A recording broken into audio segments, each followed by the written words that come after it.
Aba na doon ay suliran nga dili mo mapasan nga ikaw ra. Nagkinahanglan kag katabang aron sa pagsulbad ni ini. Nagkinahanglan kag kahayag na may mulamdag sa imong unahuna. Ug tungod ni ini, natawag kini nga atong tulumanon nga naguluhan. Kini ang akong suliran. Kini ang akong suliran. Mga minugbong duwa nga matapos lang sa usa ka hugna. Mga kinutlog gikan sa mga suwat sa mga minahal namong tigpaminaw. Busa kung aduna kamoy suliran nga naggumon karon sa inyong galamhan. Suwata ka na og ipadala ning atong tulumanon. Kini ang akong suliran. Aron kabuhatan ka na og duwa sa kahanginan og pagatambagan sa mga bulawanong hunahuna. Kini ang akong suliran. Kini ang akong suliran. Sinumat ni Teresa Tirul Soria, ubos sa direksyon ni Ingrid Miss Iver Tudaso. Dalit kaninyo sa RMN Drama.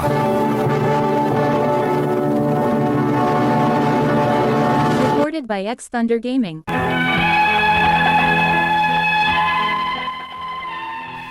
Mayong adlaw kanyong tanan nga nagpaminaw karon ning tulumanon. Kini ang akong suliran. Ilabi na kaninyo Dr. ni Obra ug Atty. Elaine Bathan. Ingon man sa mga artista nga maghatag og kinabuhi nining akong swat suliran. Ako si Joel, 32 anyos, minyo ug may usa ka anak.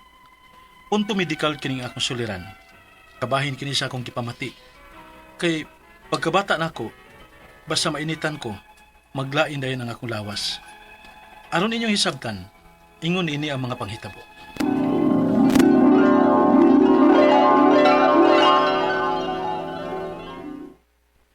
Nak, patuon ta si mong lula sa ila. Nga naman pa. Imong lulo manggod. Kay nga naman si Lolo pa. Wa gyud ay ka mahibaw nga namatay si lolo nimo. Ha? Nga naman ko naman. Doon na magutoy gibati ang imong lolo god. Kaluin ni Lolo. Unsa man ha, makakuyog ka na mo. Muad tumiugma. Oh, ako sang sabuton si Cecil pa.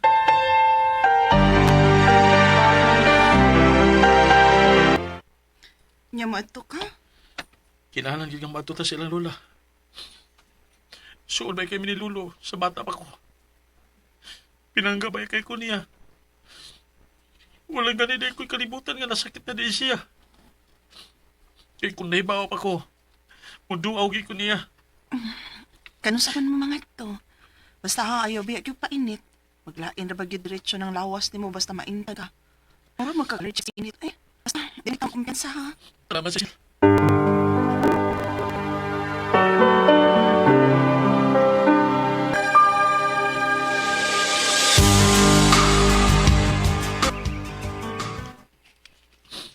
Do, salamat sa tanan ha. Ayo-ayo si mo panaw, do. Diligid ka na mo kalimtan. Kung giyon sa ninyo sa pagpangga sa bata pa ko. Joel, tara. Adto na ta. Ninguli ng mga tao nga nang hatod si mong lulo. At natakain ni traba kaayo, oh. Nakalimot na balik kong dagpandong mada. Usawa man ini ron.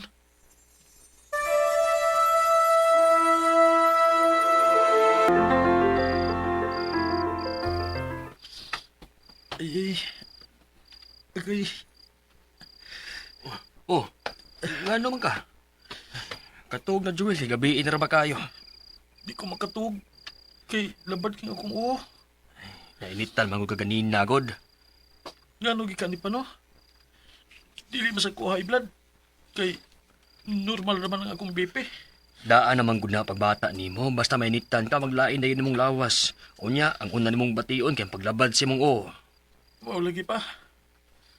Masa kaya akong buhaton, no? Para mawa na ning gibati na ako. Grabe na kaya akong pag-antos ini. Joel. Recorded by X Thunder Gaming.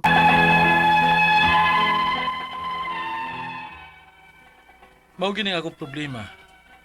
Nga basta mainitan gani ko, maglain dahil ng akong lawas. Kunya, usakit ug maayo ang akong uho. Pero kung makapahuway ko, mawa raman pod. Og unya, ay, kasakit sa kong uo. Sakit na sa dugbalik di ay. Oh, ma. May grabe man yung kasakit karon. Medyo taas-taas magutong akong pagpainit ka ganina. Ay, Joel, nakainomdom ka atong pagbata nimo nga naparok ang imong o. Ha? Dako baya ang samad ato? O perting dugo ato? Napo, gusto katahi. Tingalig mo o to hinungdan. Pero di pasabot naman ko sa doktor ato, ma. Nga okay naman ko na to. Kay wala man maunsa nga akong bagol-bagol. Ug utok niya to. Nya, pila na sab katuig ang nakalabay. Pero batiyon gyapon ako basta mainitan ko ug maglain ang akong lawas dayon. Ay, kung mauna, magpa-check up ng taoy. Kay paminaw na ako, dili na gyud na normal. Dili man sad ka allergy sa init. Og, tingali pod nga stress lang kaayo ka sa imong trabaho.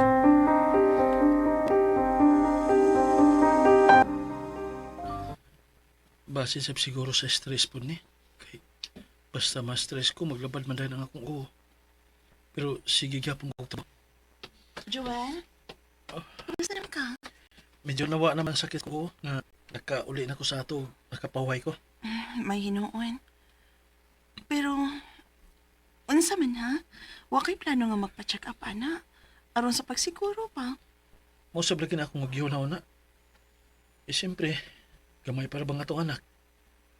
Mga kinahalan ko nga maghunaw na una, kumatabaho ba ko. Pero saan man na to nga pamuntay kwarta ka. Sige lang. Mangita lang ko tagpaaki, Kud.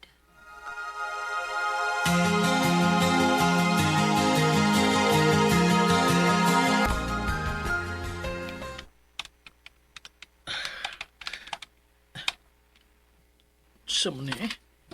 Kadugay na ko gamit sa computer. Sakit pa kong uho.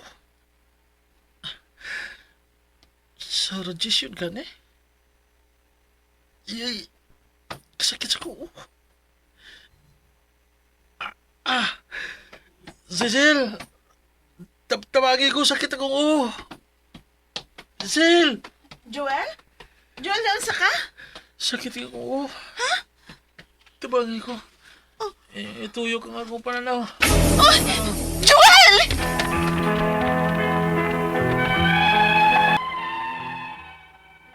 Samtang nag-type ko sa computer, may kalit og sakit ang akong uho. Nga, puting sakit agad. Pero sa diyang gipatumara kong tambal sa kong asawa, pagkataon-taon, nawa ra masabdayon. Mao nga, wala alam mo adtog doktor. Ang akong mga pangutana, mao kini mo sunod. Unang pangutana. Sa una sa bata pa ko, naparok ang akong uho sa simento o gitahi kini.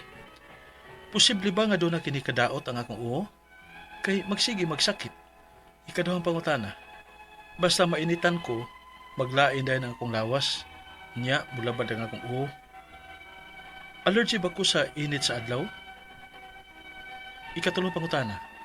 Kung mo sakit o maayo ang akong uho, paimnon akong tambal sa akong asawa o pagkataon-taon mawa sa dayon. Unsa magkahinungdan ini? Dili masag ko high blood. Ikaw pa to katapusan. Kung magpa-check up ko, asa masab nga doktor ko moduol. Gikapoy nagikugsig antos ini. Palihog tabangi ug tambagi ko. Kini ang akong suliran, Joel.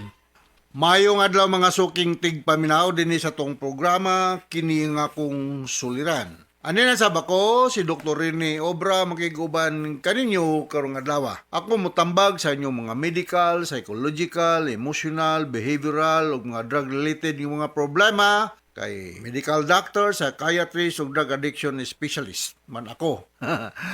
Inyong mga legal mga problema ato ni Eileen Bathan mo tambag ni ana, no? Kasi-kasing pamagi, mamili lang mo unsaon sa pagpadala sa mga sulat-suliran di karamo. Pwede kayo padala sa mong email suliran_612@yahoo.com or sa atong Facebook account kini ang akong suliran official writers page o dira sa mong batan sa 3rd floor Jose R. Martinez Building, Osmeña Boulevard ning Dakbayan sa Sugbo. Ang atong makutlo nga pagtulunan karong adlaw mao kini nga ngadtunis mga senior ayaw gyud mo pagsalig nga ang inyong mga anak may matiman ninyo ay nagkatigulang na no kay inagkatigulang na lagi katigulang na nato wala tay inunta dili na as productive during the younger years sa kinabuhi ang mga anak mampod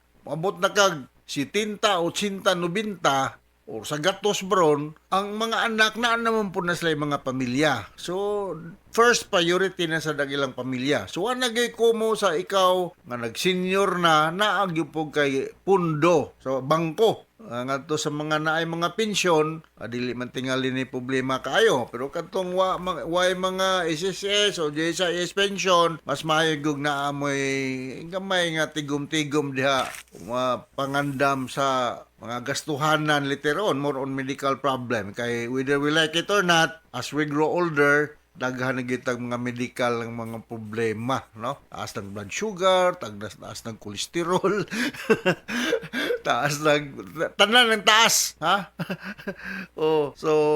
Usa na lang tingali ming ubos na to og medyo taas na gatong edad, ring ubos ng sud sa tong pitaka. Alright, so ang atong magtatampo karon lawa si Joel, 32 years old, minyo may usa ka anak. Wala niya gihapon gibutang iyang address, no? Nomdom lagi sa Joel kung kaila.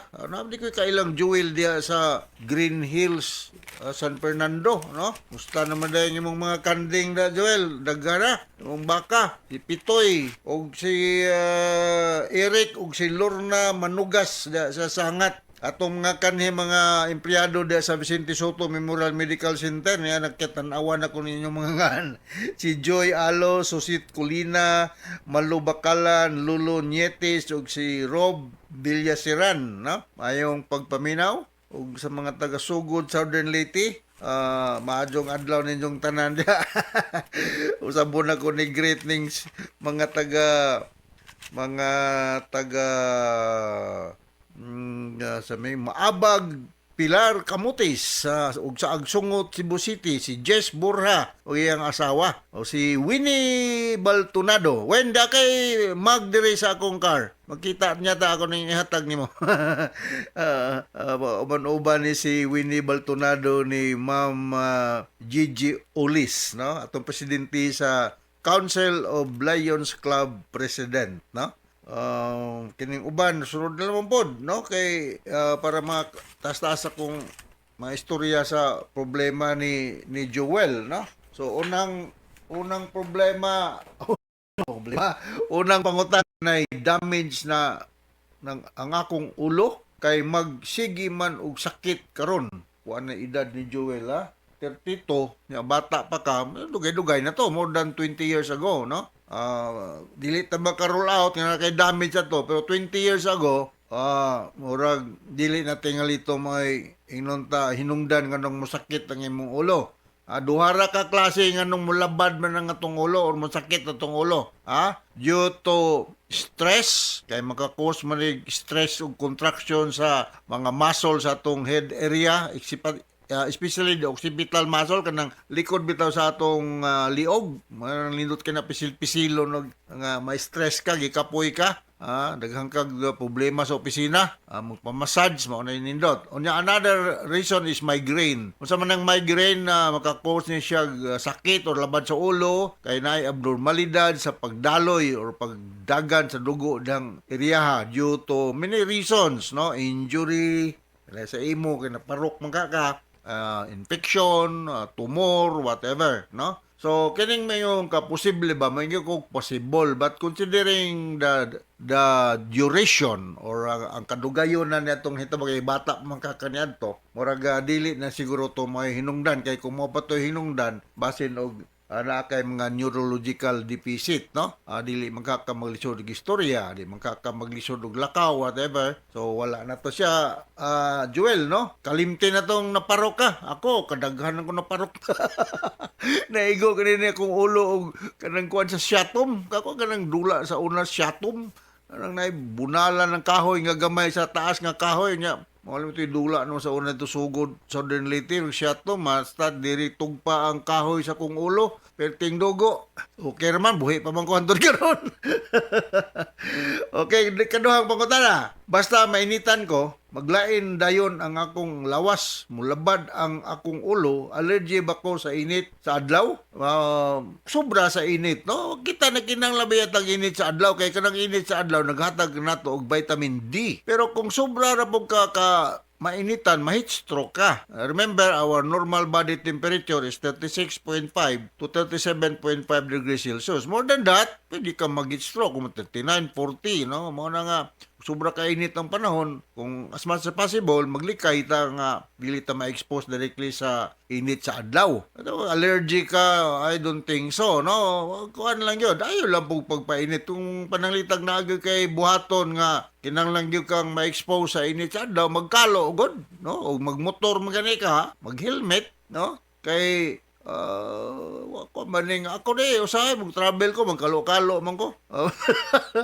Matabunan sa lang atong mga pahak niya o atong mga gray hair kung naan man gani. So mao na nga do not ang kining allergy lahi man gunigod kay makakaon kag mga hyper allergenic nga mga pagkaon or ma-expose sa mga pollens, dust o na aso. Ako allergy no ngani karon gani na ako na butoy-butoy ni akong siko kay na allergy lagi. So if obserbahan mo nga allergy ka, not because of the silaw sa adlaw, but because of some other reason, you can take anti-allergy medication. Ang common diya ng mga Hismanal, diphenhydramine hydrochloride or Benadryl, cetirizine. So mao na kasagaran na loratadine, mao na yung kasagaran na kung i-prescribe sa akong mga pasyente nga naay allergy for whatever reason, sa food or sa environment. So, ayaw pagpa-expose kayo sa silaw sa adlaw, no? Sunod nga pangutana, kung sakit maayo akong ulo,